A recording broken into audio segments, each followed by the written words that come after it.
Jeff Kaplan talked to Lex Fridman recently. Overwatch 2 was a big mistake, he says, and we're going to get into the explanation of that. That's according to the title of this video, so let's see where it goes.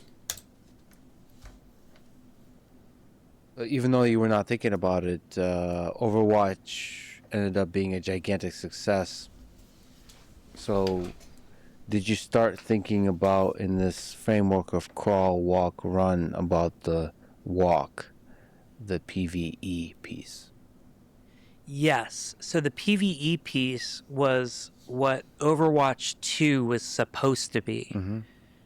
And I don't know if people know this or not, but we started working on Overwatch 2 in 2015. So Overwatch 1 didn't ship until 2016. So before Overwatch, and it wasn't like work in earnest. It was like pitching the game. I remember I spent a lot of time. It was myself, Chris Metzen, and Michael Chu sort of brainstorming a framework for what like a campaign could look like. And we had this idea of like a cooperative PVE shooter. And we actually pitched it to the team before we launched because we were trying to put a bunch of runway in front of us that worked against us. And it's one of my biggest mistakes I've made as a creative leader in my career was Overwatch 2. There were 2 points of failure for me. The first was I had people on the game team who didn't like PvP or competitive shooters, and they really loved the Overwatch universe and wanted to play these characters and heroes, but they wanted to kind of do it on their own terms in like a PvE setting. So even though Overwatch is this like runaway success and everybody's talking about it, they felt like they couldn't really engage with it. And so like people on the dev team are like, okay, thank God we, shipped that PvP thing. Mm-hmm. When do we start work on this other thing? So that came from a genuine place of excitement. And then the other point of pressure was from the executive team. And this was both the Blizzard and more so the Activision executive teams. And they started really putting the heat on, well, you said Overwatch 2 was going to be out in 2019. And they're referring back to these slides that were just crazy dates. Like, Mm-hmm. It was, you never want to put a PowerPoint deck in front of a corporate executive. Like,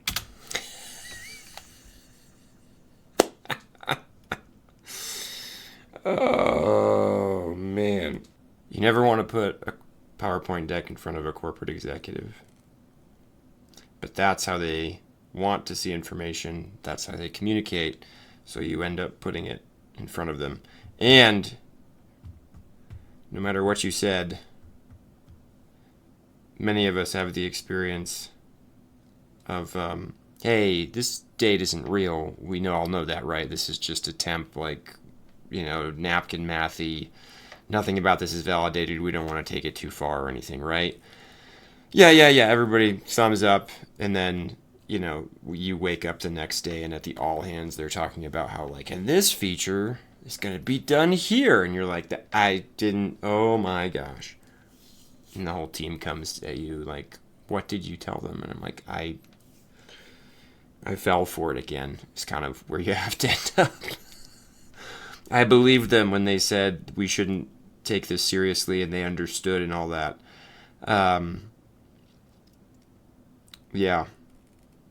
So that's interesting. I did not know that Overwatch 2 was in development before Overwatch 1 launched. I'm not too surprised based on the framing that Overwatch 1 was the PvP and Overwatch 2 is the PvE version. I guess it's like, oh, okay, I could see that.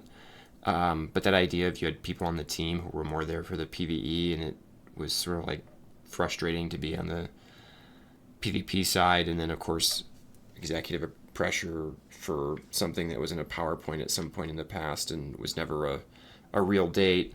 And you have to ask the question, then why was it there? But I know why. It happens to a lot of people. Because someone says, well, can you just give us a date? And they're like, well, no, we don't really have a good date. We haven't estimated it. And they say, yeah, just throw something in. Don't worry, we won't take it too seriously. And then you're held to it by executives. And sometimes it's not even the person that asks you that to do that's fault. It's that it got bumped up a chain or two. Like it went to, in his case, maybe it went to the Blizzard leadership, and then the Blizzard leadership sent it over to Activision.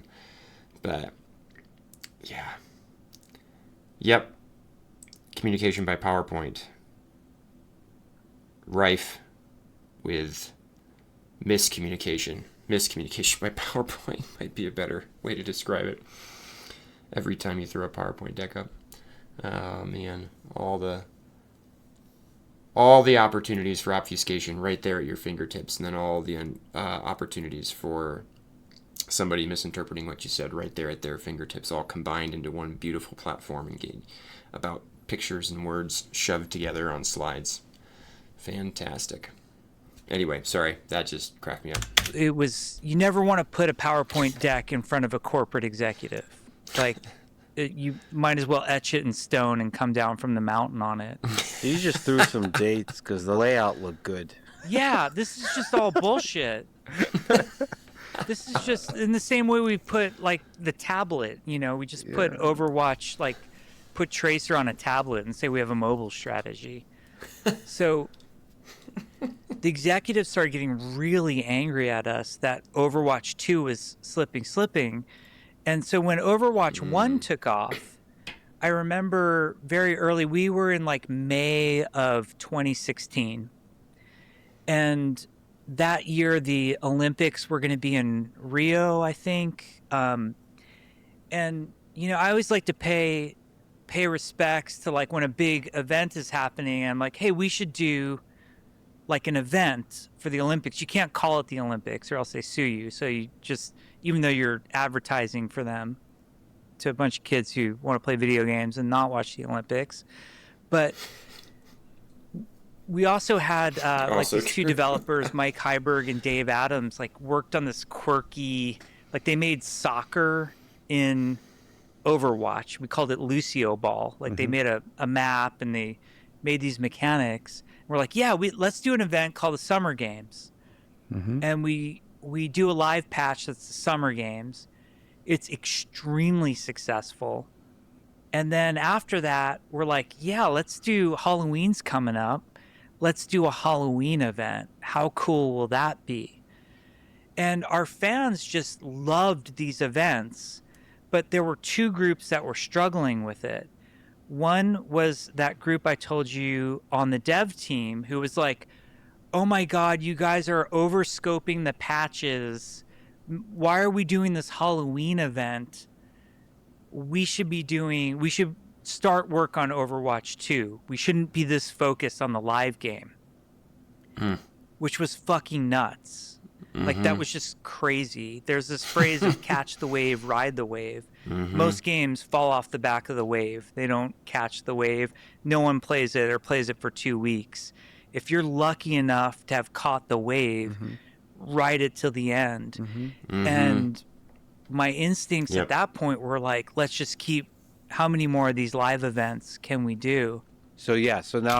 So this mirrors, you see this now in so many places, but I think it was even before they were doing it here, seasonal events of various kinds in games, and players do really like them.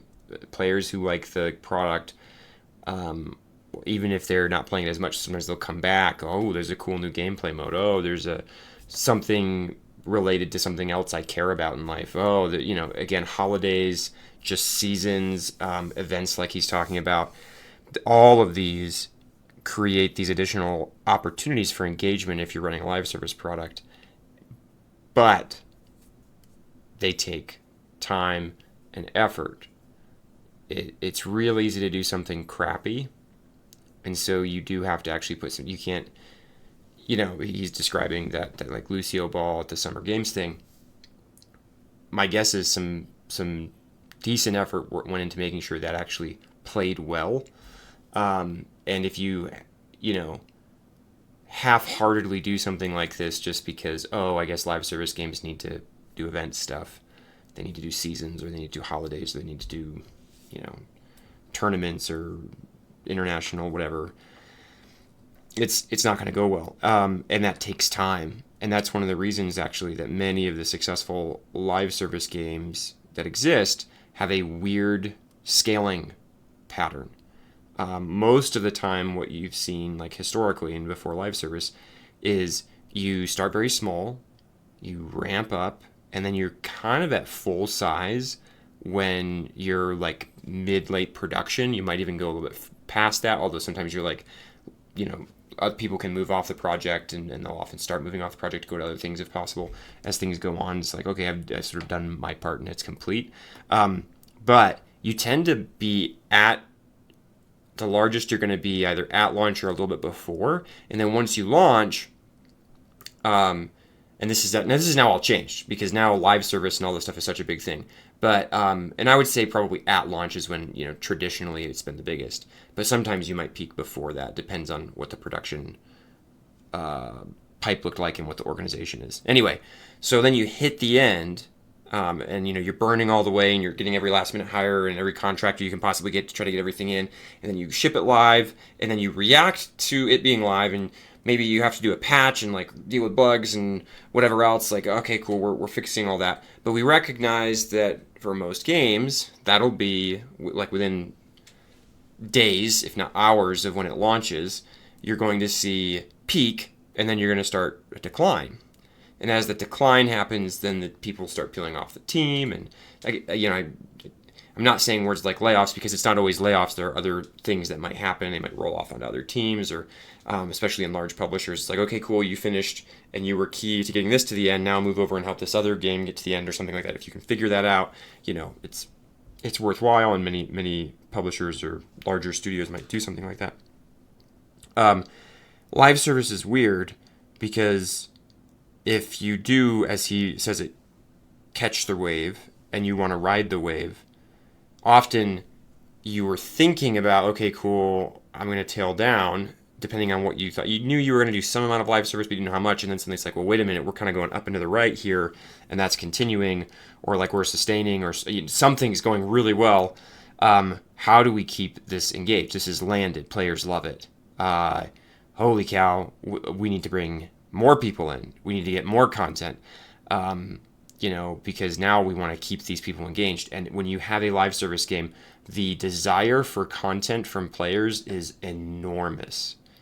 The people that want to make that game their main game want to see all kinds of things, be that skins, new characters, weapons levels, enemies, like bosses, raids, whatever it is. They have just an insatiable demand. They will always be able to absorb more content than you are able to produce, and you still have to try to temper that because that's some of the players. There's some other decent amount that may not engage as much with the new stuff or will engage with, and so if you overload, you can go too far. But like typically, it's just you need lots of content really fast, and you need it, and it seems like you need it all the time, and so you get this weird thing that happens where like you thought, okay, cool, this is kind of as big as the team is going to be, and then you just start getting bigger.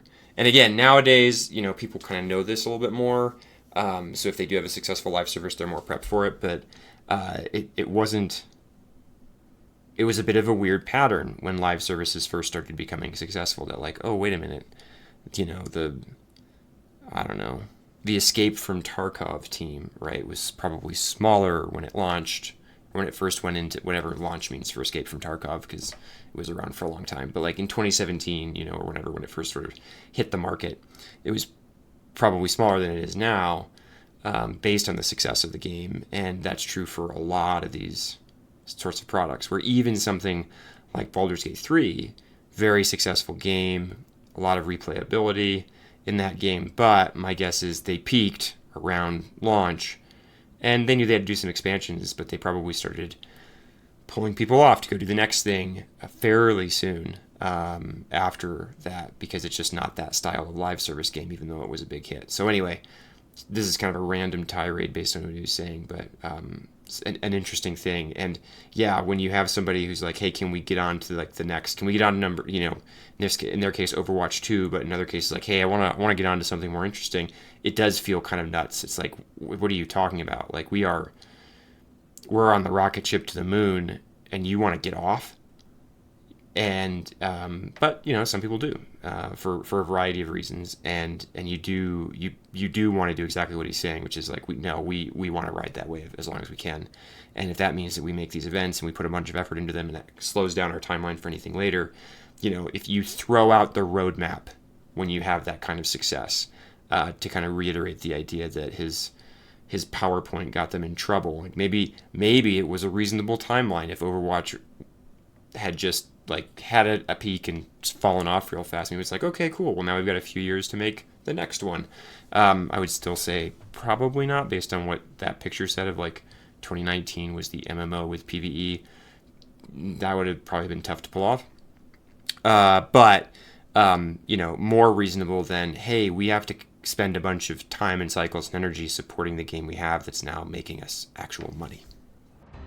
Does this sound familiar? You're in a leadership role at a game studio. Everyone is busy working, no one has any time, but the actual game itself isn't in a good spot. Maybe it's the tech, maybe it's the lack of a validated prototype, maybe it's that every person seems to have a different idea about what we're trying to build. But you've got a job. There are reports to send, meetings to schedule and facilitate, the occasional season of performance reviews to go through. And everyone is always so busy. When you step back, it makes you wonder if everyone is just going to keep slowly walking towards the abyss until the project or game fails. Is this what it means to be a leader in games? In tech? To endlessly repeat the same sequence of meetings without really moving the needle? To spend hours trying to get Jira tickets and dashboards where they should be? To pretend that everything is fine when you know deep down it really isn't? It doesn't have to be this way. You can make a difference. You can help your team and game succeed, but sometimes you need a bit of help to get there. I've started a game dev leadership accelerator. It aims to level up leaders who see opportunities to make a difference but don't know how to capitalize on them. We'll walk through what it means to lead well and give you tools to understand your organization's challenges and implement changes to overcome them. Game dev is hard. Knowing how to lead will give you an edge. It will still be hard, but you'll be ready to tackle it. If you're interested, let me know below, hit the link. I hope to see you in the accelerator because I believe better leaders will help teams make better games, and I look forward to someday playing what you create. How many more of these live events can we do? So now there's this wave and the live game and events, but the pressure on creating Overwatch 2 was building. Yeah, we had a coalition on the team that was really wanted Overwatch 2 built instead of the live events, and then the executive pressure became monumental.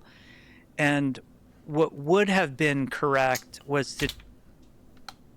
Yeah. It's so...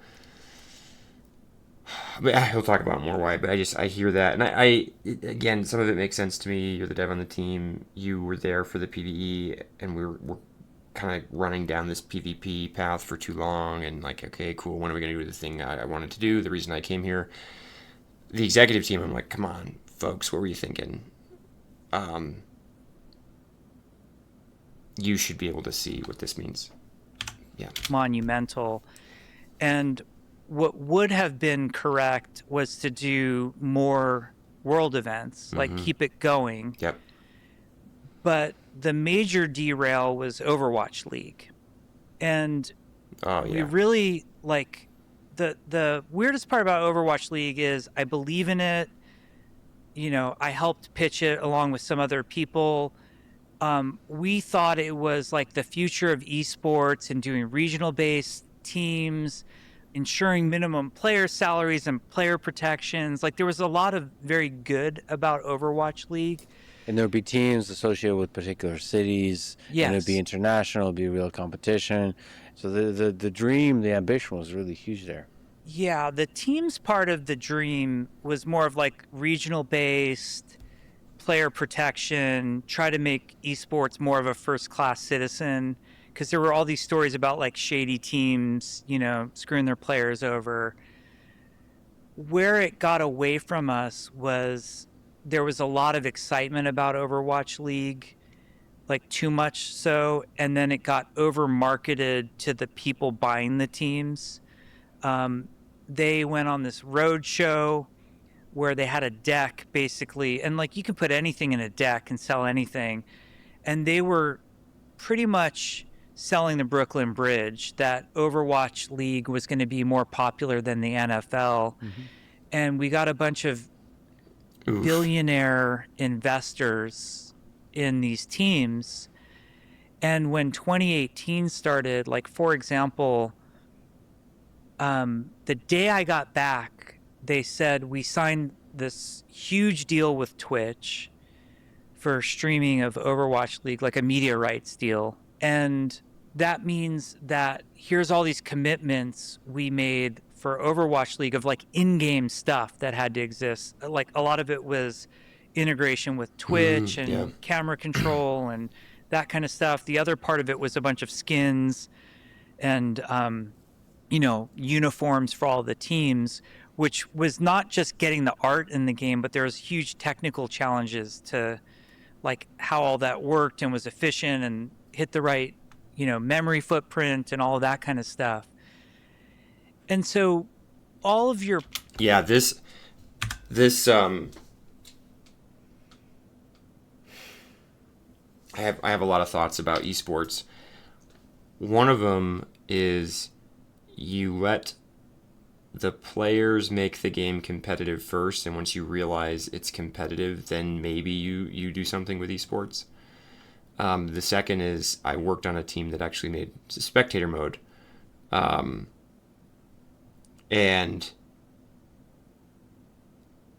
it is, a lot of this stuff is much harder than you'd think.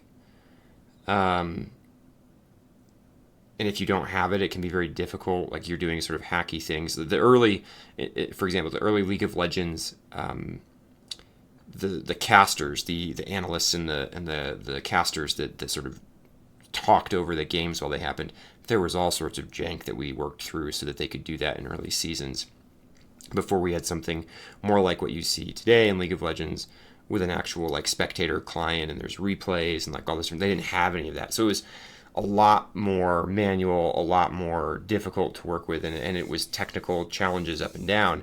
And I think also this idea of, well, wait a minute, then if we think this Overwatch League thing is there, we do want to integrate it with customization of characters. We do want to sell that. And so again, we need for more content. Then you have the need for the technology on spectator modes and replays and things like whatever it is. Even the ability to like recover a game state can be very helpful in a competitive game, because if you get some sort of bug, you don't want to have to basically reset the whole game. That happened in League of Legends a few times. And in complex multiplayer games, there's just a chance there's going to be a game-breaking bug at some point, and you hope it never happens in a tournament. But if it does, if you have no fallback, it's just a miserable experience for everyone. So all that said, there's technology that you need to build, there's content you need to build, and I think he's coming back to that idea of like a lot of people wanted to move on to Overwatch 2 and they were pushing us for this timeline, but actually we're trying to support this Overwatch League stuff. It's like, oh gosh, man. Like it's, again, think about that idea of normally we're going to sort of have the team and it's going to be of this size, and then, we'll kind of bring it down as we move people off as the game declines in popularity. And instead our game's going up in popularity. There's more and more stuff we want to do with it. But as I add more people, it becomes less flexible. And so I'm trying to, I like his approach of like, I don't want to bring in too many heads for this. And where do we want to focus? Well, we want to focus everywhere, because now there's everything to focus on and it's a big successful game. Whew, tough stuff. Footprint and all that kind of stuff.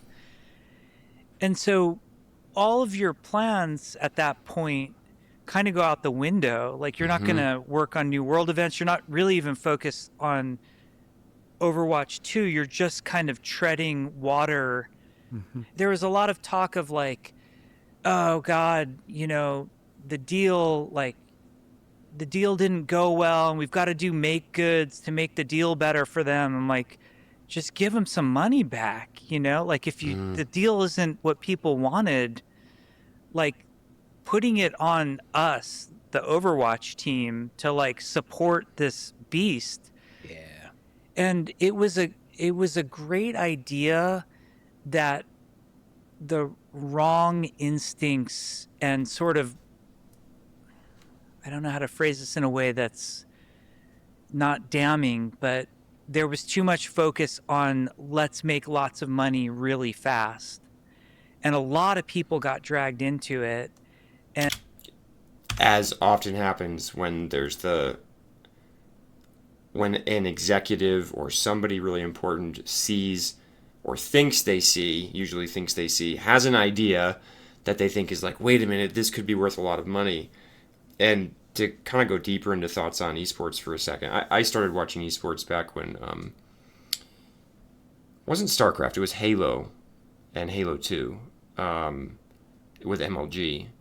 And one of the things I reflected on after MLG ended and I wasn't watching Halo as much, and every so often I still watch a game or see a team or something, but it's not at all serious. And well, before I got into League of Legends, one of the things I realized is like,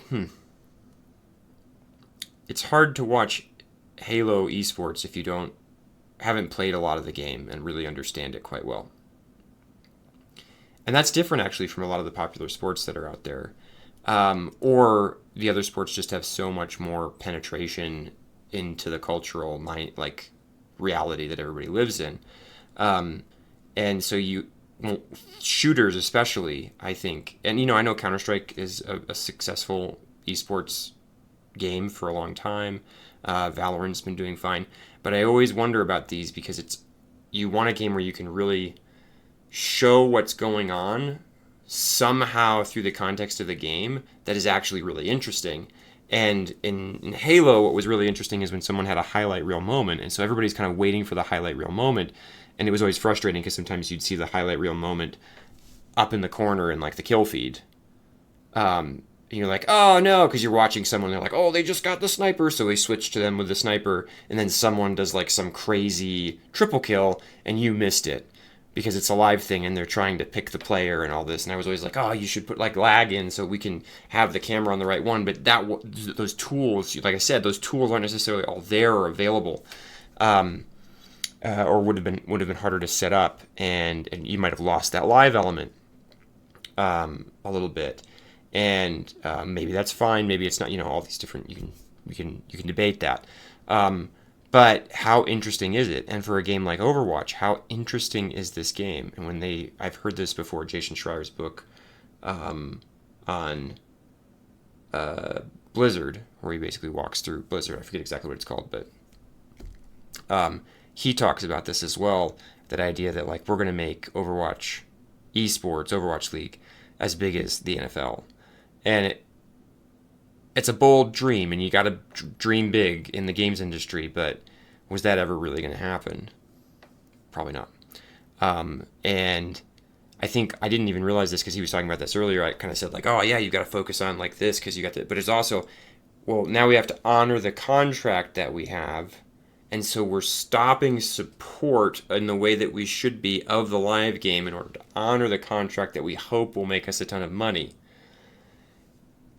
And that thing for me is his initial instinct to like, we caught the wave, let's ride the wave. It's a very player-focused instinct. It's like, we caught the wave. Why? Because players love this. Let's ride the wave. And then someone comes in and says, wait a minute, I can monetize this. I think I can monetize this, or I believe I can monetize this. Let's do that instead. That's going to be really, really good.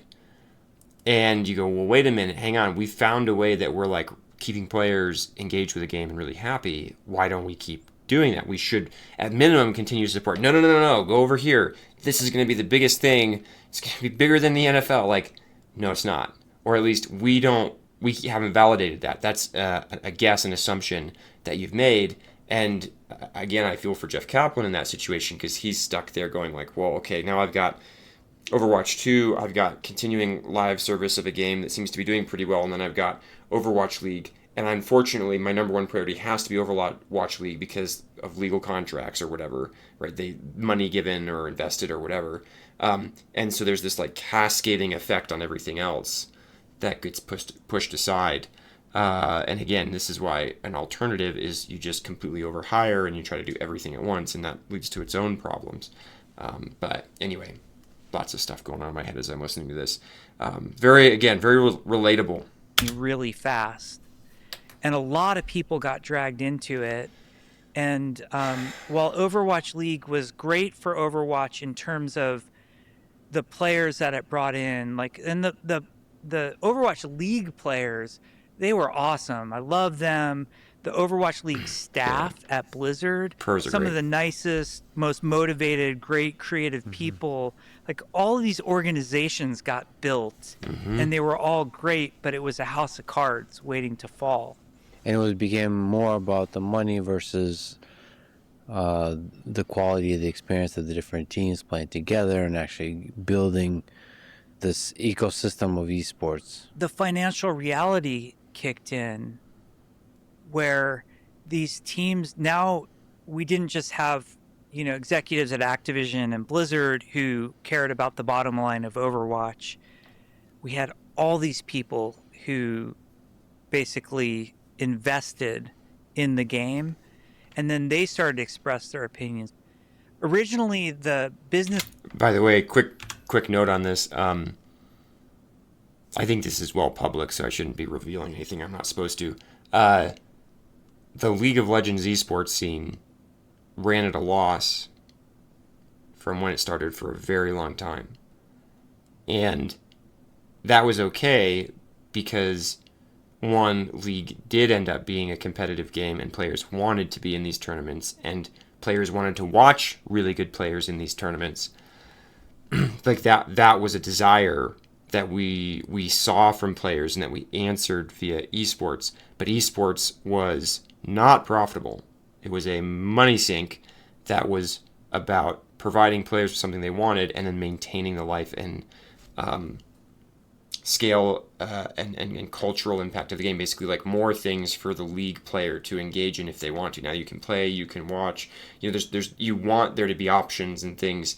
And so it was considered something that, even though it cost money, it like fed back into the success of the game. In the same way that I think like Arcane, the TV series, did. A lot of people have said, like, oh, it didn't make money based on what they probably made for it and how much they spent on it. It was like, it wasn't about...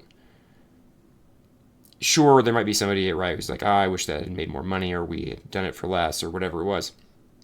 But in a lot of ways, that was more about continuing to push the Runeterra world, the IP, and having that be something that feeds back in, that like gives players something amazing so that they continue to engage with the product, so that they care about these champions more and this sort of thing. But for that to work, it has to actually play that function. And it sounds like with this, it was esports as rather than as a natural emergence of a clear player desire, it was like, oh, monetary opportunity, investment, all these things, we're going to bolt this on. And that, I mean, they're not the only company and studio that's done this, but it's tough. And I think, again, it's an easy mistake to make when you think about, like, well, it's a competitive PvP game, right? Why don't we turn it into a league? And maybe people would really like that.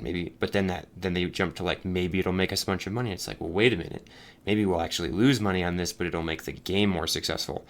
I just wonder what might have happened if they'd reframed it like that, of like, hey, this is more, as opposed to this is being about making a ton of money, this is about minimizing loss while continuing to feed value into the player ecosystem of Overwatch. Which, again, comes back to that player-focused lens where I think Jeff Kaplan kind of lives and where some of these people around him weren't. And then they started to express their opinions. Originally, the business model was going to be that they were going to do in-person events, and there's going to be big ticket sales and then merch, and all of that. And I think really quickly everybody learned, like, yeah, we can't do in-game events when you have a London team and a Shanghai team. And, like, how does this work? So that fell apart super quickly. The merch was good, but it wasn't going to be making NFL level money, whatever insanity anybody thought that was going to be. So everybody quickly defaulted back to, hey, didn't Overwatch make like $500 million just in the live game last year. What can we sell and what can you give us? That pressure comes onto the team. And then the pressure to ship Overwatch 2 and all care and love that we had for like the live game and the live let's just make events and new heroes and new maps. We're losing all these resources. And it got to the brutal. point, my exit at Blizzard, I believed in Overwatch 2. I think we could have made a great game. I have a lot of hindsight of like how I would have designed that game differently with what I know now versus what ultimately we didn't ship. And there's Overwatch 2 is out now, but it's not the Overwatch 2 that we planned and announced. So when you're referring to Overwatch 2 in this conversation, you're referring to the PVE version. The PVE version. Which, by the way, I would have loved to play. I'm one of the people that were... Overwatch is great, but the PvP. But I would have loved to play the PVE version. I think everybody would have loved to have played it. And there's a misconception online that all I cared about was PVE and I didn't care about PvP. All of the Overwatch 2 PvP maps were something that I said to the team over and over. We have a PvP audience. If we get anything right, it has to be the PvP. We would be lucky to welcome these PvE players, but that's not guaranteed. So it was never a PvE only focus. It's just almost expanding it to also the E. And this is interesting to hear him describe this and kind of where his head is at. And what, again, I'm a fan of Jeff Kaplan, at least in the things I've seen of him and how he's spoken about this in these clips and elsewhere. He is someone who I think was good at going, oh, this is where we are today. This is what reality looks like. Okay, what's something that matches the reality? And the pressure that was always all around was, what's the plan that we had, or what's the thing we wanted to do? And this is a really tricky thing in game development, because there's this point where if you have a game and it's any amount of successful, the players should get a vote, and it's not, you don't, poll them or something, but the core audience you have should get a vote in some way, shape, or form, just like paying attention to them at minimum, of where are we going to go, what are we going to develop. And when I hear him describing this, that seems like where he wanted to be and where his head wanted to be. And there were all these external pressures driven by a variety of things: personal desire, monetary gain, sticking to the plan, whatever it was. And again, he's going like, I had this thing and it was working and it was making, sounds like, quite a bit of money. That is no joke if it was 400 million a year or whatever it is. And I had to keep these events and these characters and these maps going out, and then they just started peeling all those resources off because the plan said we were going to go make this PVE Overwatch 2 thing.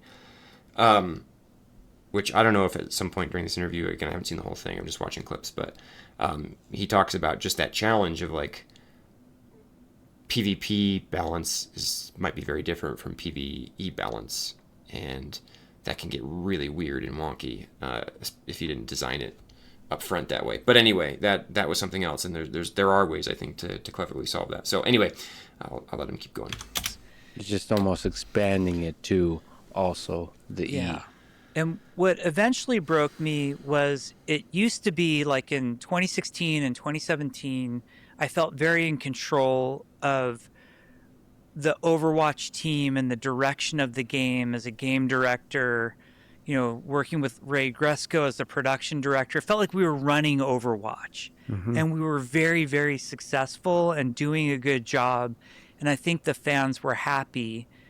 And then as we transitioned, Overwatch League was the best intention. My parents always say the road to hell is paved with good intentions.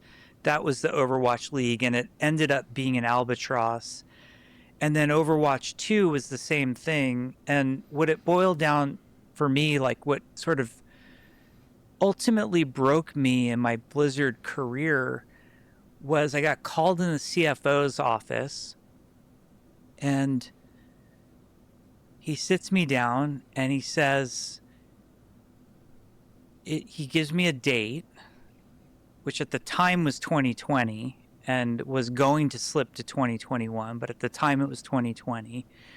And he said, Overwatch has to make in 2020. And then every year after that, it needs a recurring revenue. And then he says to me, if it doesn't do dollars, we're going to lay off 1,000 people, and that's going to be on you. And that was just the biggest fuck you moment I had in my career. It felt surreal to be in that condition. And I mean, so I'd seen part of this clip in another video by Laura Fryer. And the level of feels bad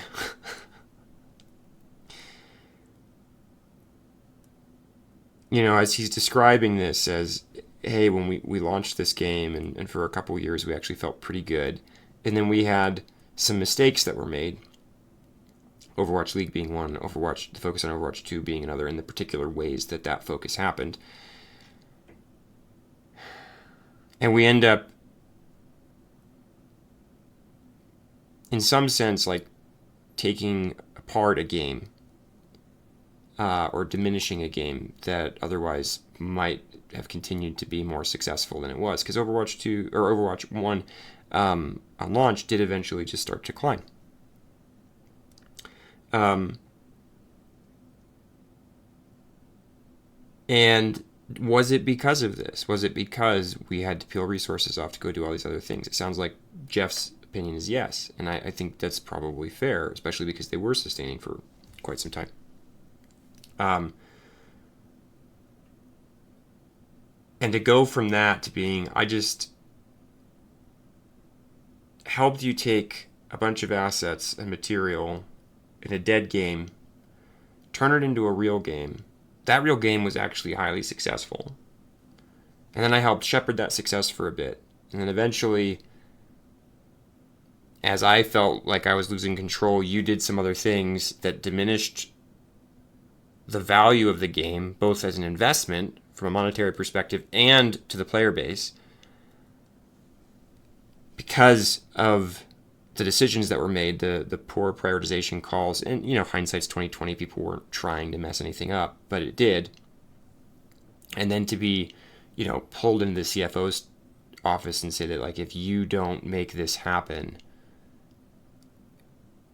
basically I'm going to blame you for having to lay off 1,000 people. Are you kidding me? And I always wonder in these moments, like, what's going through the CFO's head? Who told the CFO to do that? If anybody else knew, what was going through their head? Like, what did you think was going to happen? Like, what was the, yeah, that'll motivate him? Like, what's the actual play here? And it, to me, it feels, he said hubris earlier, or perhaps in the other video, in another video. It's hubris, it's power, it's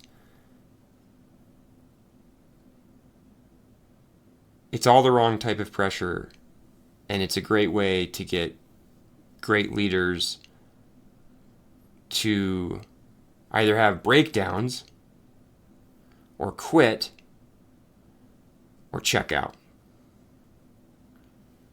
And maybe the hope was like, that'll get them motivated to keep trucking and solve all these problems we don't know how to solve. And especially in a context where, hey, for the last several years or whatever it was, I've been doing something or trying to do something, and you have interfered with my decision making. So you're telling me I'm going to be responsible when the reason the game today isn't as profitable as it could be is because of decisions external to me that have been foisted upon my team against my will, even though I'm the game director. So we already don't have like a trustful relationship where I have full autonomy and you're saying to me, look, man, these are the goals. This is the hard reality of it. We need it to work, but you've got all of our support. It's like I don't have all your support. I don't have all your trust. You aren't going to let me do what I think might be the best thing for the game. Instead, you're meddling. You've been meddling. And now, in addition to meddling, you're not just threatening me. You're not just saying, we'll fire you if you don't do this. You're putting the weight, or trying to put the weight, of all these families on me. Now, I guarantee the CFO of Blizzard isn't a stupid person. They're very intelligent. Whoever they were. And I just wonder, like, what was going on? What was the misread of that situation? What was the blind spot? The way in which you didn't see this? The person you didn't talk to who could have helped you understand how bad of an idea this was to say something like this to your game director of one of your successful products. And the reason I ask that question of like what was going on for them, because obviously I'm deeply sympathetic. I have not had that levied at me in any way, shape, or form that I can recall in my career. Thankfully. So I have a lot of sympathy for Jeff Kaplan, having never been in those shoes, but also being like that could really mess with your head. And whatever, at some point at that point, it's like, hey, I can kind of rationalize almost any course of action he takes at this point, that's legal in nature. But what's going through that CFO's head? Why did this happen? Who recommended this course of action? Who approved it?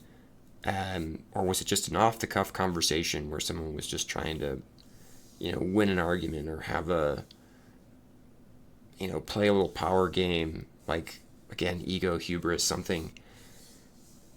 Because it's, as you hear him describe it, and we are only getting Jeff's side of the story, Blizzard's CFO, he might be like, no, he misunderstood. This is what I was saying. I was trying to talk about the seriousness, and I was worried, and I wanted him to know, like, are there real stakes here, and I'm worried about this, and, like, and it just came off the wrong way. But, like, if you're communicating something like that, and especially if you're like, and that's going to be on you,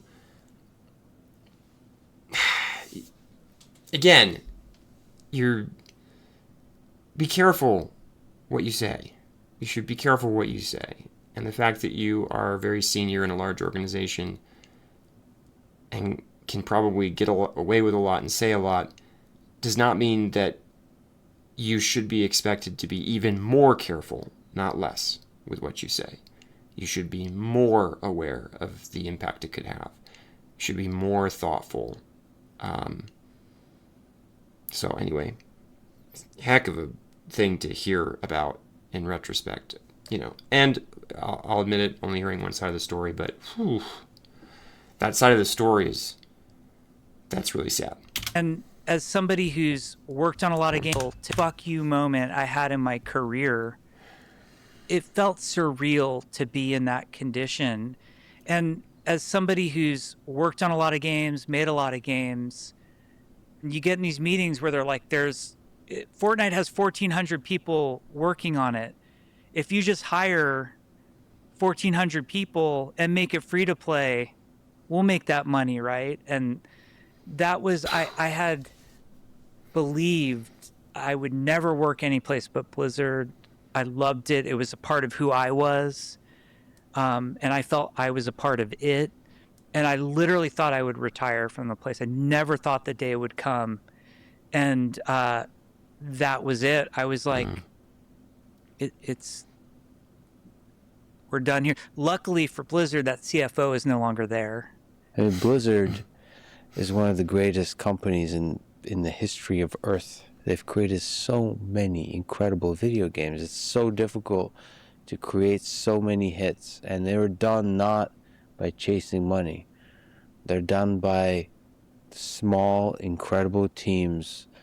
The hodgepodge that you describe, taking big risks and falling in love with the thing they do, and then just chasing it, working extremely hard. And just because you figured out a way how to make a lot of money doesn't mean it's not at the core this incredible creative journey that's incredibly difficult to pull off. And just because you got a bunch of really smart creative people who have somehow figured out how to pull it off multiple times in a row doesn't mean you can just treat it like a machine. Every single time it's this beautiful journey of a hodgepodge of weirdos working together, and weirdos have to run that thing. If you ever have a chance to create something special, you have to have weirdos at the helm. And at the degree to which you don't have weirdos at the helm, creative minds at the helm, and you're a business person at the helm, get out of their way, right? You cannot have the meetings like you're describing. And I don't just... So, yeah, Lex is saying something here, and I'm like, yeah, there's elements of that, but I want to come back to that. Jeff Kaplan is well regarded and has a great pedigree, but also clearly knows what he's talking about when he talks about games and when he talks about how he helps games succeed. And this has been true across the industry. Like everybody that I've interacted with, or anytime I've seen him talk, like I said, it's been he gets this, and he's on the player's side in the best possible way. Those people are unbelievably valuable to organizations. And one errant conversation of one of your most successful game directors from a CFO, and you lost a talent like this. And I have seen this happen. I have seen very talented people walk away from companies based on the company screwing up and not valuing what that person was doing, basically breaking down their autonomy over time, putting them in, like, giving them fewer and fewer options, or not paying attention to them, or whatever. And you take something that you don't realize how valuable it is, because if you have the wrong lens, you're like, well, I'll just get another game director. You don't realize how hard it is to find a really good game director. And that's true for basically every discipline, you know. I don't care who they are. What an artist, an engineer, a QA, a narrative. If you have somebody who's really good at adding value, and the problem is when you look at them as a line item on a spreadsheet that, you know, pulls some amount of salary and is on some team and reports to somebody, like, you don't realize what you might be pushing away from your organization. So there you have it. You know, a top tier talent of the last 20 years of game development working at the place that he wanted to retire from, and you had the conversation that pushed him out. And to his, you know, he did mention that, like, Blizzard's switched the CFO since, but that person was there and that person had authority, and it's tragic. It's tragic for Blizzard, and, you know, it's a bummer for Jeff as well. Absolutely. Speak about this particular company. It's just the entire industry. There's so much joy to be had if we keep creating great games, and I just hope we get to see those great games. I think there's a message to creative people out there and people who make stuff. We're so focused on the love of the craft that we get lost in it, and we love doing it. And we're not cutthroat, and we don't have that kind of ambition. We have a different kind of ambition. But there's this whole world, especially as soon as you're lucky enough to have success, that are very cutthroat and very ambitious. And for whatever reason, we keep giving ourselves to them. And we need to stop giving ourselves... World of Warcraft, when we made it, there was no CFO at Blizzard. You don't need a CFO to make World of Warcraft. You need artists, engineers, designers, producers, and an audio team. You don't need to bring in, just because you're making a lot of money, it doesn't mean you need to now start adulting by bringing in a CFO.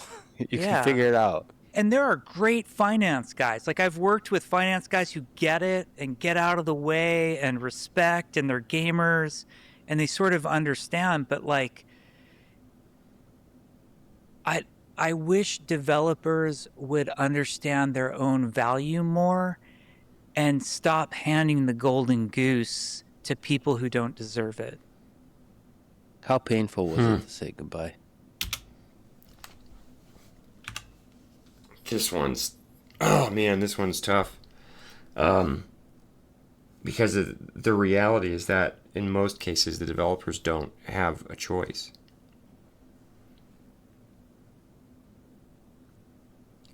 Usually the cards are played at some point, and the business people enter. And there's this. This has come up a couple of times recently, I guess, and there's a difference between being efficient and being effective. And being efficient means you're doing the same with less, or you're doing more with the same, or you're doing more with less.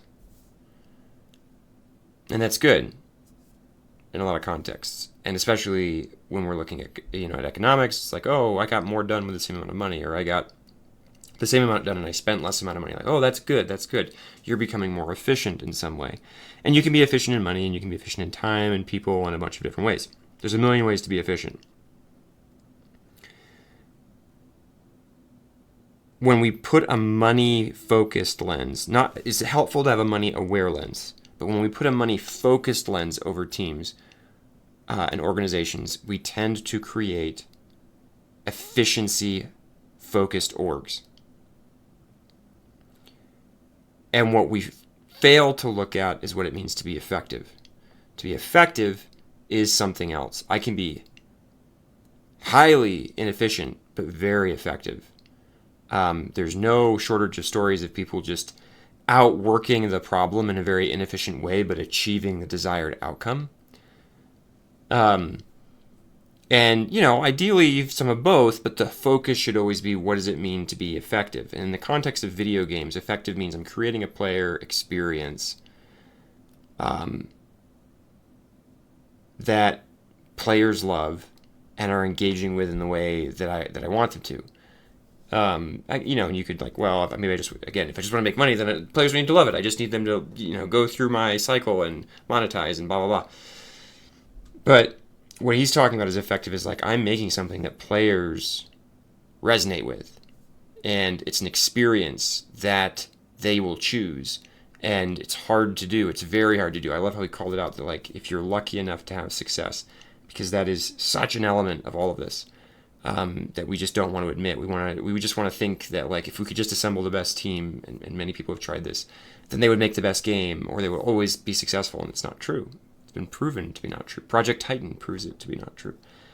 Heck, Overwatch 2, right?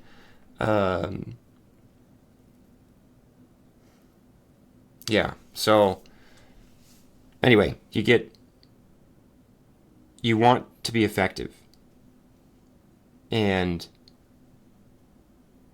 that idea that like what a CFO often focuses on is efficiency, it doesn't mean the CFO is wrong to focus on monetary efficiency. But you have to be careful, because when you weight that too heavily, you end up with a very efficient org that will devolve into ineffectiveness. You never do some of the things that you might otherwise do that could be really good for players or really good for the game, because you can't. It's not efficient. And this is a trap I see all across tech and in games, especially as they get bigger and as they try to stabilize, as they try to mature, as people like to say. We need to mature. We need to grow up. That's when we bring in the big money people, and that's when we, standardize a bunch of processes, and that's when we lose so much of what made us special. So yeah.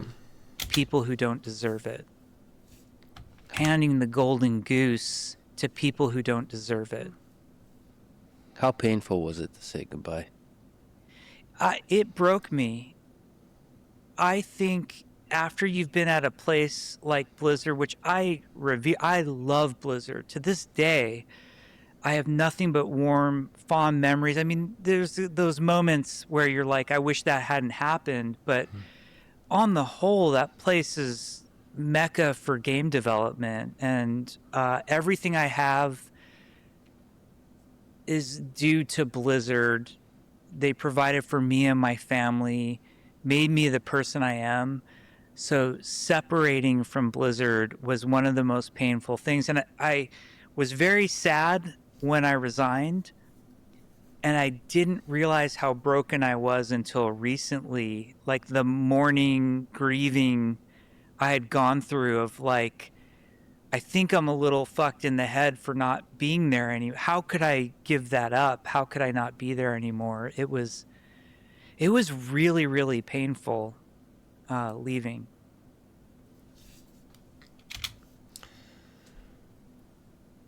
Another good clip. These have been interesting to watch. As I said, I don't know how devs can prevent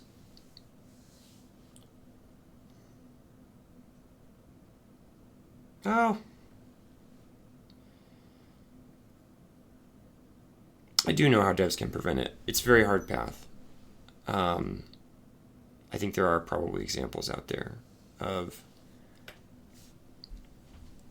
the game devs, the player-focused game devs, managing to keep hold of whatever they had, to not sort of sell out or not chase the money or not have somebody on the business side come in and disrupt the culture. But I will say that's really hard, and it's rare, and I think it's another thing that's more luck than skill, if you manage to pull it off. So anyway, great clip. I need to probably go watch the whole clip sometime, or the whole show, but enjoying these clips, so hope you did too. Subscribe if you enjoyed this. Cheers.